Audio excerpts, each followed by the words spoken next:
Hello, Hogziller here again. In today's video, I will be talking about how to increase your housing rating while playing Tropico 6. If you like these kind of videos, press that like button.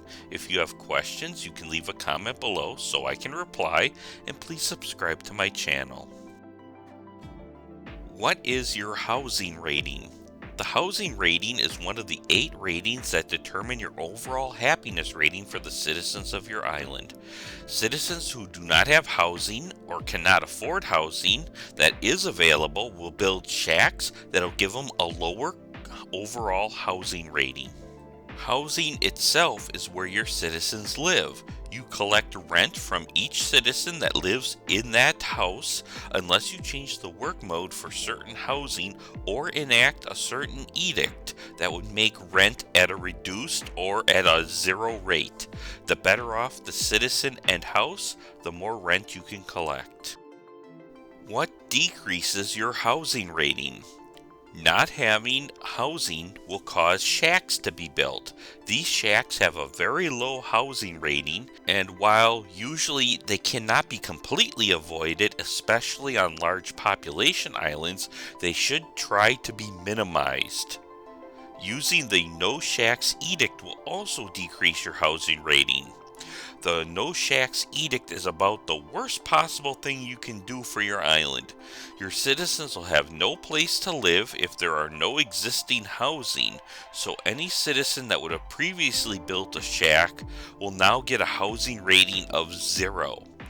One more building that can lower your housing rating is the wind turbine. Any housing in the area of the wind turbine will see a decrease in their housing rating of about 10. What and how do you increase your housing rating?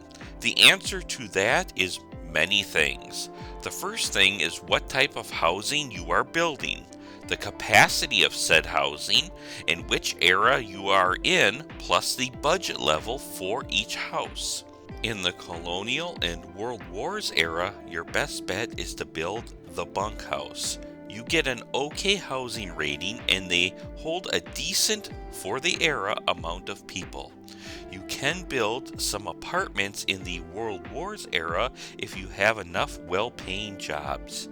Keep in mind, don't build housing if you know you don't have the people that will be able to move into that housing, as there is an upkeep cost regardless if all the housing slots are filled or not. For the Cold War era and the modern era, I like to use the conventional. Sure, it is on the lower side of quality, but you can increase the budget and upgrade the building. This building holds a lot of citizens in a close area for a cheap cost. Plus, if you have a homeless problem, you can change the work mode on some of them to let it rot, which allows broke people to live in there so that at least they have some kind of housing rating better than shacks. You can increase your housing rating further by building metro stations. Housing within the radius of a metro station will see a bump in their rating. Also, if you have a fire station, you can select the cat and tree work mode, which increases housing rating for houses within the vicinity of the fire station.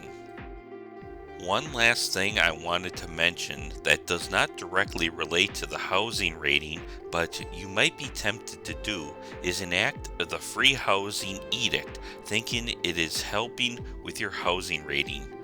Every citizen that is housed in a housing building will pay rent unless you have enacted this work mode. The Free Housing Edict will make all your housing free, meaning no rent money is coming in, but you will still have all the upkeep costs. In the past, when enacting this edict myself, this caused a giant drain on my bank account, causing giant losses and putting me into debt. That is all for this video. If you like these kind of videos, press that like button. If you have a question, leave a comment below so I can reply, and please subscribe to my channel. Thank you for watching, and I'll see you next time.